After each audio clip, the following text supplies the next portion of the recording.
असली दरोगा के चेकिंग के दौरान चालान का सामान तो आपने ज़रूर देखा होगा, लेकिन आज हम दिखाते हैं कि एक नकली दरोगे के चेकिंग के दौरान चालान का करतूत कैसा रहता है।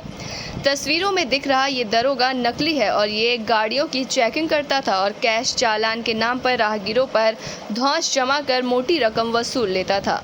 जब इसकी सूचना पुलिस अधीक्षक आकाश तोमर को लगी तो उन्होंने फर्जी दरोगा को पकड़ने के लिए जिले भर की पुलिस को निर्देशित कर दिया, जिस पर नगर कोतवाली क्षेत्र की पुलिस ने तत्परता दिखाते हुए विपिन तिवारी नामक फर्जी दरोगा को वर्दी में ही गिरफ्तार कर लिया और उसके पास से उगाही किए हुए पैसे, सेल फोन, वर्दी सहित तमाम अन्य उपकरण बरामद किए गए, जो परसा गोडरी थाना करनेलगंज जनपद गोंडा का निवासी बताया जा रहा है। जनपद गोंडा पुलिस अधीक्षक महोदय के निर्देशानुसार चलाए जा रहे अभियान के क्रम में प्रभारी निरीक्षक कोतवाली नगर और उनकी टीम के द्वारा एक विपिन तिवारी नाम के व्यक्ति को गिरफ्तार किया गया है, जो परसा गोडरी थाना करनेलगंज का रहने वाला है।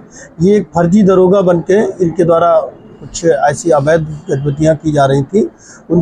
उसको गिरफ्तार करके उससे पूछताछ की गई तो जानकारी मिली इसने फर्जी दरोगा बनके कई जगह लोगों को धौंस दी है, लोगों से वसूली की है और पहले भी जनपद बलरामपुर में रेहरा बाजार से फर्जी दरोगा के रूप में इसको गिरफ्तार किया गया था। खबर गाजीपुर से है, जो विधान परिषद सदस्य और उत्तर प्रदेश में जिला परिषदों, निगमों और नगर पालिकाओं में भ्रष्टाचार निवारण समिति के सभापति विद्यासागर सोनकर आज जनपद गाजीपुर में कई कार्यक्रमों में शिरकत किए। विद्यासागर सोनकर का गाजीपुर के एक पैलेस में भारतीय जनता पार्टी के समर्थित ब्लॉक प्रमुख संघ के सदस्यों ने स्वागत किया। इस अवसर पर बीजेपी एमएलसी विशाल सिंह चंचल तो नहीं दिखे, लेकिन उनके खेमे में ज्यादातर ब्लॉक प्रमुख और उनके प्रतिनिधियों ने इनका स्वागत किया। पत्रकारों से बातचीत के दौरान भ्रष्टाचार पर जीरो टॉलरेंस की नीति की बात पर जोर देते हुए उन्होंने विपक्ष पर भी हमला किया। उन्होंने अखिलेश यादव और मायावती को एक ही थाली के चट्टे बट्टे करार दिया है। होगा तो इसलिए उनको ये मुगेरी लाल के हसीन सपने देखने दीजिए और हसीन सपने देखते देखते उनको जेल के सलाखों में जाना होगा अगर किसी ने गड़बड़ किया है। और मैं ये गारंटी के साथ कह सकता हूँ और आप भी इसको मानेंगे कि नरेंद्र मोदी जी के नेतृत्व में कोई भी भ्रष्टाचारी, दुराचारी यहाँ रह नहीं पाएगा, उसको जेल जाना ही पड़ेगा। और उत्तर प्रदेश में योगी जी के नेतृत्व में कोई भी ऐसा गुंडा मवाली उसकी जगह जेल में होगी या इस प्रदेश के बाहर होगी, इसमें कहीं कोई शंका किसी को होना नहीं चाहिए। ट्वीट किया है कि जितने भी हाईवे हैं उन हाईवे पर सांडों और अन्य जानवरों की वजह से लगातार लोगों की मौतें हो रही हैं और इन मौतों की जिम्मेदार कहीं न कहीं प्रदेश सरकार है और प्रदेश सरकार को जितने भी मौतें हो रही सभी को 50-50 लाख रुपए का मुआवजा देना चाहिए। देखिए, जहाँ आवश्यकता है सरकार पूरा ध्यान दे रही है। अखिलेश यादव क्या कहेंगे, कोई काम उनके पास है नहीं, तो जो मन में आता है बोलते रहते हैं, नहीं कुछ मिलता तो साढ़े गाय घूमते रहते हैं। अरे यार, जनता में जाओ, वो खाली ट्वीट करके खेल खेलते हैं, ट्विटर पर खेल खेलते हैं, एसी कमरे में बैठ कर पॉलिटिक्स करते हैं। कल सूबे के मुख्यमंत्री योगी आदित्यनाथ का हापुड़ दौरा। मुख्यमंत्री के दौरे को लेकर हापुड़ प्रशासन अलर्ट। कल मुख्यमंत्री की जनसभा को लेकर तैयारियों में हापुड़ प्रशासन जुटा। सांसद से लेकर डीएम तक सब जनसभा स्थल का निरीक्षण कर रहे हैं। योगी आदित्यनाथ हापुड़ में आगमन के तकरीबन 850 करोड़ रुपए की लागत से होने वाले कार्यों का लोकार्पण करेंगे। हापुड़ आने से पहले मेरठ में जनता को संबोधित करेंगे। हापुड़ में मुख्यमंत्री का कार्यक्रम तकरीबन 2 बजे मुख्यमंत्री योगी आदित्यनाथ पहुंचेंगे। हापुड़ मेरठ लोकसभा के सांसद राजेंद्र अग्रवाल ने बताया कि हापुड़ में पहली बार योगी आदित्यनाथ का आगमन हो रहा है। प्रदेश के पर्यटन एवं संस्कृति मंत्री जयवीर सिंह ने कहा कि संगम की धरती पर 2025 में आयोजित होने वाला महाकुंभ अभूतपूर्व होगा। उन्होंने कहा है कि महाकुंभ को लेकर सरकार तैयारियों में जुट गई है। महाकुंभ की तैयारी के लिए सरकार ने 100 करोड़ का बजट भी जारी कर दिया। पर्यटन और संस्कृति मंत्री ने कहा कि संगम नगरी में जल्द ही हेलीपोर्ट और वाराणसी की तर्ज पर संगम में क्रूज चलेंगे।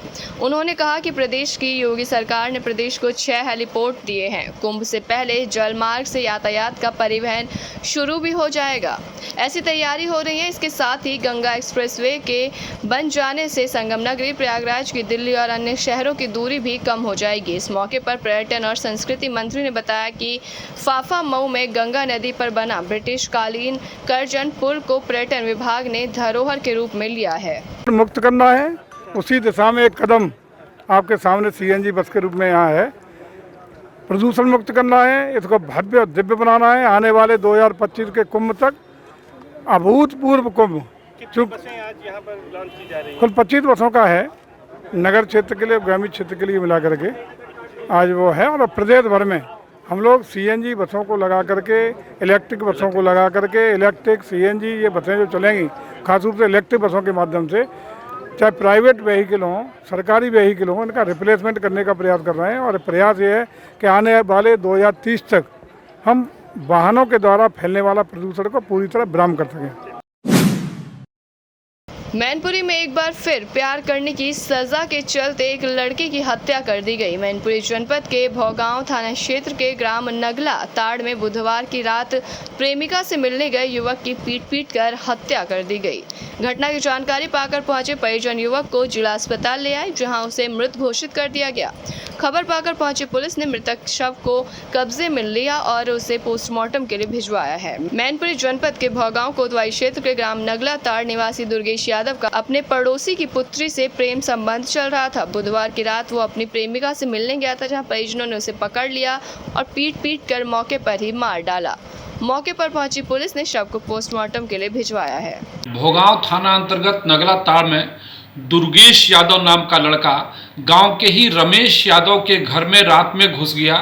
परिजनों द्वारा उसको घेर करके लाठी डंडों से मारा गया। गंभीर हालत में उसको जिला अस्पताल लाया गया, जहां इलाज के दौरान उसकी मृत्यु हो गई। इस संबंध में थाना भोगांव द्वारा आवश्यक वैधानिक कार्रवाई करते हुए 3 अभियुक्तों को हिरासत में ले लिया गया है।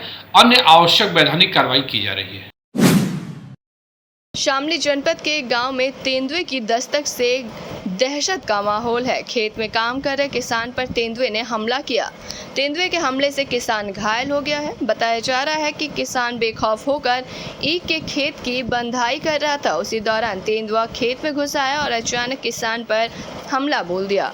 जैसे तैसे किसान ने तेंदुए से अपनी जान बचाई और शोर मचाना शुरू कर दिया। किसान के शोर मचाने पर आसपास के किसान इकट्ठा हो गए और घायल किसान को घायल अवस्था में सरकारी अस्पताल में भर्ती कराया। सूचना मिलते ही वन विभाग की टीम में हड़कंप मच गया और आनन फानन में टीम घटनास्थल पर पहुंची, लेकिन तब तक तेंदुआ वहां से भाग चुका था। जब मेढ़ा बांध रहे थे मैं, तो मेढ़ा बांध में 3 जाल लिए, मैं गोर पर झंका लगा, गोर पर झंका लगा तो 5 हेक्टेयर लूँ तो पीछे तो क्या था? बच्चे ने कहते तो कांड वही था तेंदुआ। हाँ, इतने दिन था बस। अच्छा, छोटा था। अच्छा, फिर कैसे छूटे आप? वो पलकटी मारी भाई टंगों के तरह। अच्छा, तो कुछ मेढ़ में लगी, कुछ उसके मुंह पे लगी, वो पता नहीं लगी कौन सी जगह है। अच्छा, छोड़ के भाग गया वो? फिर वो छोड़ के भाग गया। तो उससे पहले भी देखा गया कभी वो गांव में? ना जी, मैंने देखा। और उन्होंने देखा गांव वालों ने? किसने? गाँव वालों ने देखा। गांव वालों ने देखा। क्या बच्चा था क्या बड़ा था? जी बच्चा ही था मेरे ख्याल में, बताओ गाँव वाले। अच्छा।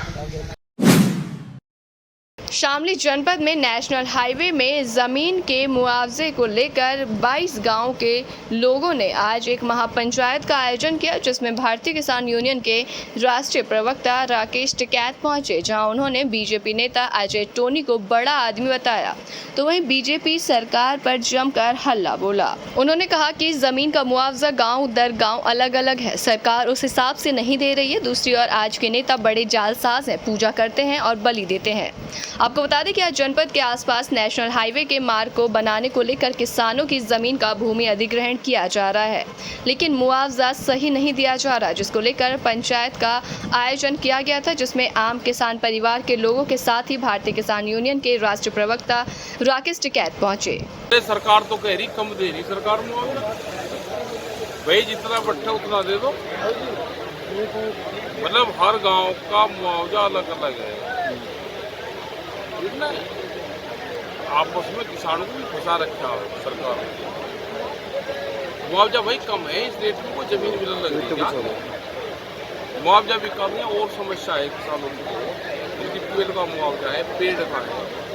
देखो किसान तो एक बार मिलेगा, उसे जो एक बार मिलेगा वो एक बार मिल जाएगा, उसके बाद में किसान को कुछ नहीं मिलेगा। और यहाँ को बहुत हाईवे निकल रहे हैं, हाईवे निकलेंगे किसान की जमीन में को बगैर किसान की सहमति के। जान जोखिम में डाल ननिहालों को डगामार वाहनों से ले जाया जा रहा है स्कूल। मुजफ्फरनगर गत दिनों हुए हादसे के बाद जब प्रशासन की आंख खुली और स्कूल कॉलेज वालों पर सख्ती करते हुए स्कूल में लगे वाहनों की फिटनेस आदि की सख्ती से जांच प्रारंभ की, लेकिन उसके बावजूद समय ढलने के बाद प्रशासन की सुस्ती के बाद देहात क्षेत्र में स्कूल प्रशासन फिर से वहीं चंद रुपयों के लालच में आकर छोटे छोटे बच्चों की जिंदगियों से खेलने को तैयार है। बात करते हैं जानसठ तहसील के ककरौली थाना क्षेत्र की, जहां पर ARG पब्लिक स्कूल के बाहर खड़ी डगामार गाड़ियां जिनमें सुरक्षा के कोई इंतजाम नहीं है, खुले शासन और प्रशासन को मुंह चिढ़ा रहे हैं। उन्नाव की मित्र पुलिस का एक और कारनामा सोशल मीडिया पर वायरल हुआ। गंगा घाट कोतवाली के कोतवाल ने तय किया कि प्रतिदिन मुकदमा दर्ज करने का टारगेट SHO गंगा घाट और उनके स्टाफ के बीच प्रतिदिन 4 मुकदमा दर्ज होने का व्हाट्सएप स्क्रीनशॉट हुआ वायरल। एक मोबाइल फ़ोन के स्क्रीनशॉट का फोटो वायरल हो रहा है। वायरल फोटो में SHO गंगा घाट कोतवाली में एक दिन में 4 मुकदमे दर्ज करने का आदेश दे रहे हैं। पहले भी गंगा घाट पुलिस बड़े बड़े कारनामे कर चुकी है। पूरा मामला गंगा घाट कोतवाली का है।